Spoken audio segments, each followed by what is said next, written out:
एक ऐसी धरती जहां ना पानी बचा है, ना इंसानियत, जहां जिनके पास पेट्रोल है वही भगवान माने जाते हैं। Film in flash presenting mad max fury road. दुनिया न्यूक्लियर युद्ध के बाद पूरी तरह तबाह हो चुकी थी। अब न पेड़ पौधे बचे थे, न पानी, सिर्फ रेत, पहाड़ और बर्बादी।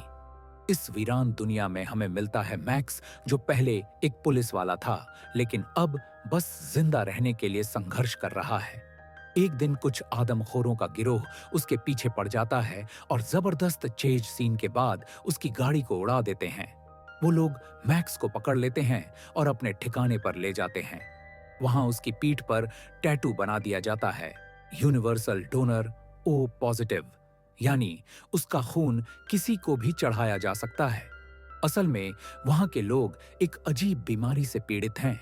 उनके शरीर का खून जहरीला हो गया है और जीवित रहने के लिए उन्हें इंसानी खून की जरूरत पड़ती है। इसीलिए मैक्स को वो लोग ब्लड बैंक की तरह इस्तेमाल करने लगते हैं। एक दिन मैक्स को भागने का मौका मिलता है। वो दरवाजे तोड़ते हुए बाहर निकलता है, लेकिन समझ जाता है कि वो एक ऊंचे पहाड़ की चोटी पर है। नीचे गिरा तो मौत तय। तभी बाकी लोग उसे फिर पकड़ लेते हैं। अब कहानी का फोकस वीरानगढ़ पर आता है, जो 3 हिस्सों में बंटा है: ग्रीन प्लेस, बुलेट फार्म और गैस टाउन। यहां पर राज करता है इमोर्टन जो, जिसके पास है पानी, फसलें और लोगों की जान पर कंट्रोल। वो चाहता है कि सब उसी के अधीन रहें। एक दिन उसकी भरोसेमंद ड्राइवर फ्यूरियोसा को फ्यूल लाने भेजा जाता है, लेकिन रास्ते में वो अपनी ट्रक हरी घाटी की ओर मुड़ जाती है, जहां वो कभी रहती थी।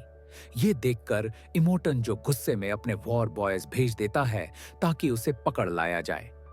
इन्हीं में एक लड़का होता है नक्स, जो बहुत बीमार है और अपनी बॉडी में खून की कमी पूरी करने के लिए मैक्स को अपनी गाड़ी के आगे बांध लेता है ताकि दौड़ते वक्त उसका खून उसे मिलता रहे। अब शुरू होती है फ्यूरियोसा के ट्रक और इमोटन की सेनाओं के बीच मौत की दौड़। लेकिन तभी सामने से एक बहुत बड़ा तूफान आने लगता है।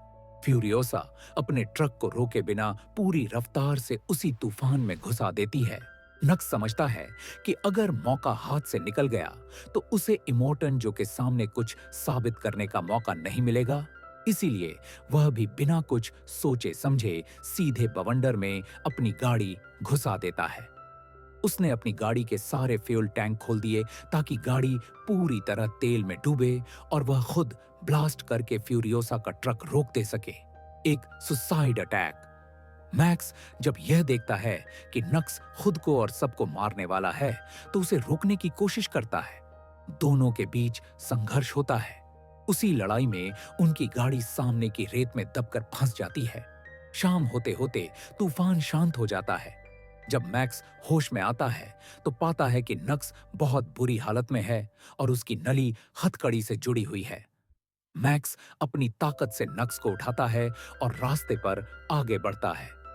वहीं हम आगे देख पाते हैं कि फ्यूरियोसा के साथ 5 और महिलाएं थीं, जिन्हें इमोटन जो बेहतरीन संतान पैदा करने के लिए अपने पास रखना चाहता था। फ्यूरियोसा ने इन्हें छुड़ाने का निर्णय लिया था। जब मैक्स बीच में आता है तो वह पहले अपने लिए पानी, हथकड़ी खोलने और अकेले जाने की मांग करता है, मगर फ्यूरियोसा जानती है कि अगर वह पकड़ा गया तो सच्चाई इमोटन को बताकर सबका पीछा फिर शुरू हो जाएगा। इसीलिए दोनों के बीच तेज झगड़ा होता है।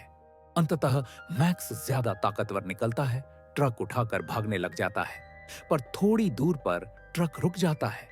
फ्यूरियोसा ने ट्रक में खुद के सीक्वेंस लगा रखे थे, बिना उसके ट्रक आगे नहीं चलता। अब 5 महिलाएं दौड़ते हुए मैक्स के पास आती हैं और कहती हैं, हमें भी साथ ले चलो, ट्रक का सीक्वेंस मैं ही जानती हूं, अगर मैं चलाऊंगी तो ही हम आगे बढ़ पाएंगे। मजबूरन मैक्स उन्हें अंदर बैठा लेता है और वे सब एक साथ निकल पड़ते हैं। यात्रा के दौरान फ्यूरियोसा बताती है कि उसका असली लक्ष्य वही हरी घाटी है जहां वह बचपन में रहती थी। वह वहां वापस जाकर अपनी और बाकी महिलाओं की आजादी चाहती है। अब इनकी एक तरफ यह बातचीत चल ही रही थी कि तभी पीछे से नक्स आ जाता है। जब तूफान में वह गिरा था तो सिर्फ बेहोश हुआ था, मरा नहीं था। तो यहां पर अच्छी खासी फाइट होती है। मगर मैक्स उसे धो पीट कर रास्ते में ही पटक देता है। अब ये लोग पहुंचते हैं एक पहाड़ी दर्रे पर, जहां पर गिद्ध गैंग बैठा है। उन लोगों ने पहाड़ों में डायनामाइट लगाई होती है और बिना उनकी अनुमति कोई नहीं निकल सकता। फ्यूरियोसा ट्रक में छुपने के निर्देश देती है और खुद बाहर जाकर गैंग से बतौर सौदा करती है कि उसने 3000 गैलन फ्यूल लाया है, उसे जाने दो। पर गैंग का लीडर कहता है कि इनके पीछे जो काफिला आ रहा है वह सिर्फ 2-3 गाड़ी नहीं, पूरा काफिला है, जिनमें खुद ग्रीन प्लेस का लीडर इमोटन, जो और बुलेट फार्म का लीडर एस्क्रोटस मौजूद है। यह रास्ता हमें यहीं पर बंद करना पड़ेगा। अब जैसे ही उसे रास्ता बंद करने का पता चलता है तो वह मैक्स को कहती है कि यहां से गाड़ी भगाओ। फुर्ती से वक्त न गंवाते हुए मैक्स ट्रक के दोनों इंजन खोलकर फुल स्पीड में वहां से भागने की कोशिश करता है। इसी बीच यहां पर गिद्ध गैंग के लोगों ने बहुत बड़ा ब्लास्ट कर दिया था, तो पहाड़ी दर्रा पूरी तरीके से बंद हो जाता है। रास्ता कट जाने पर इमोटन जो को गुस्सा आता है। वो अपने बेटे रिक्टस और मो समेत एक भारी रॉक ट्रक निकालकर पीछा करने निकलते हैं। उनके साथ पीछे से नक्स भी जुड़ जाता है। उसे कहा जाता है कि फ्यूरियोसा का ट्रक रोको, उसकी गाड़ियां उड़ा दो, उसके बदले उसे स्वर्ग का वादा किया गया है। तो नक्स बात मानकर इनके ट्रक पर पहुंचता है, मगर रास्ते में आए ढलान और कीचड़ की वजह से उसका बैलेंस बिगड़ जाता है और वह अपना काम ठीक से पूरा नहीं कर पाता। अब आगे बढ़ते बढ़ते इन्हें रात हो जाती है और रात में जो नक्स है उसकी पूरी तरीके से हिम्मत टूट जाती है। वह पूरी तरीके से हताश हो गया था।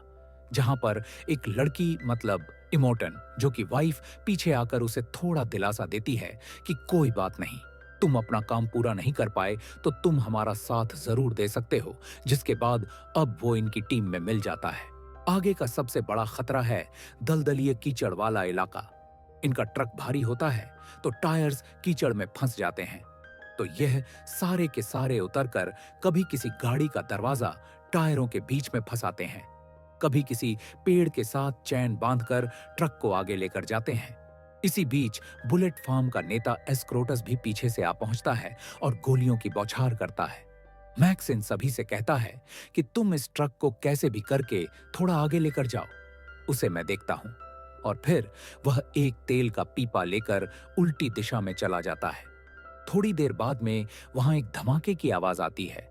फ्यूरियोसा को लगता है कि शायद वह मारा गया, मगर जब वहां से एक शख्स आता हुआ दिखाई पड़ता है तो मालूम चलता है कि मैक्स ने उनकी पूरी गाड़ी को तबाह कर दिया और उनके ढेर सारे हथियार खुद साथ में लेकर इनके पास आ गया। कुछ दूर चलने पर वे एक टावर देखते हैं, वहां एक अकेला आदमी रहता है। फ्यूरियोसा और औरतें उम्मीद लेकर नीचे उतरती हैं कि यह वही हरी घाटी होगी, पर सामने जो लोग आते हैं वे बतलाते हैं कि हरी घाटी अब बची नहीं, क्योंकि जिस दलदलीय इलाके से तुम आई हो यह वही हरी घाटी थी जो कि अब पूरी तरीके से बर्बाद हो चुकी है। पानी पूरी तरीके से नमकीन हो चुका था और धीरे धीरे करके हवा के बवंडरों ने उसे कीचड़ रेगिस्तान में बदल दिया। अगर जीना चाहती हो तो वापस से वहीं लौट जाओ जहां से आई हो। इन बातों को सुनकर फ्यूरियोसा का पूरा मोराल डाउन हो जाता है।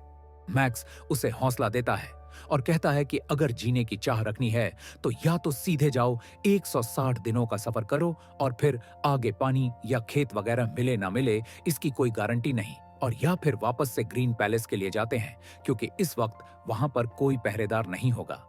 मौका मिलते ही वे किले पर कब्जा करके पानी और संसाधन हासिल कर सकते हैं। यह खतरनाक प्लान है पर सब मान जाते हैं। अगली सुबह वे उल्टी दिशा में निकलते हैं, लेकिन रास्ते में इनका सामना हो जाता है इमोटन जो और इसी के साथ उसके बाकी सभी जंगी दस्ते यानी कि वॉर बॉय से। अब यहाँ पर ढेर सारी लड़ाई होती है।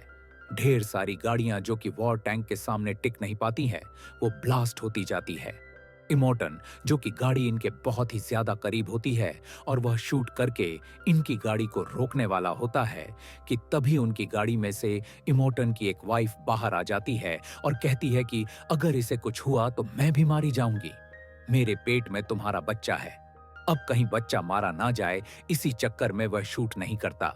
मगर पीछे हुए धमाकों की वजह से गाड़ी वाइब्रेट हो जाती है और उसकी वाइफ नीचे गिर जाती है। वह देखकर बाकी पत्नियां कहती हैं कि हमें उसे बचाना होगा। मैक्स चेतावनी देता है कि पीछे लौटना मतलब अपनी जान दांव पर लगाना होगा। वे सब मारे जा सकते हैं। वे मजबूरन आगे बढ़ते हैं। इमोटन, जो का दर्द और क्रोध तब और बढ़ जाता है। उसने अपनी पूरी आबादी को हस्तग्रहण में रखा था ताकि सुंदर बच्चे पैदा हों। अब उसकी एक और पत्नी की मृत्यु पर वह टूट जाता है। इमोटन का गुस्सा उमड़ता है। वह अपनी पूरी वॉर बॉय सेना भेज देता है ताकि फ्यूरियोसा और उनका समूह या तो खत्म हो जाए या फिर कैद में लौट कर आ जाए। आखिर में फिर एक जबरदस्त लड़ाई होती है। फ्यूरियोसा, मैक्स और बाकी सभी अपने ट्रक के साथ इमोटन, जो कि फौज से भिड़ जाते हैं। लड़ाई बहुत खतरनाक होती है। गोलियों, आग और रेत के बीच ये लोग किसी तरह पहाड़ी दर्रे तक पहुंचते हैं, लेकिन वहां गिद्ध गैंग फिर से धमाका कर देता है। इस ब्लास्ट में उनका ट्रक पूरी तरह बर्बाद हो जाता है। अब उनके पास सिर्फ इमोटन की गाड़ी ही बचती है और वहीं लेकर वो लोग आगे बढ़ते हैं। रास्ते में इमोटन जो से उनकी सीधी भिड़ंत होती है। फ्यूरियोसा और मैक्स मिलकर उसका मास्क ट्रक के टायर में फंसा देते हैं और क्योंकि इमोटन उसी मास्क से सांस लेता था, वह वहीं दम तोड़ देता है। अब सबके सब बचते हुए वापस ग्रीन पैलेस तक पहुंचते हैं। वहां उनका प्लान होता है कि नक्स ऊपर तक लोगों को बताएगा कि वही इमोटन की पत्नियों को वापस लेकर आया है और उसके साथ फ्यूरियोसा और मैक्स थे। लोग उन्हें देखकर खुश हो जाते हैं और ऊपर तक का रास्ता खुल जाता है। फ्यूरियोसा और बाकी रानियां ऊपर पहुंच जाती हैं। अब वही इस जगह की असली नेता बन जाती है। वे किले के पानी के गेट खोल देती हैं और नीचे मौजूद प्यासे लोगों को आखिरकार पानी मिल जाता है। यानी फ्यूरियोसा का सपना, आजादी, हरियाली और जीवन, अब पूरा होने की उम्मीद के साथ शुरू होता है। मगर मैक्स हमेशा की तरह भीड़ में खो जाता है। वह चुपचाप वहां से निकल जाता है, अपनी अगली यात्रा, अपनी अगली लड़ाई की तरफ।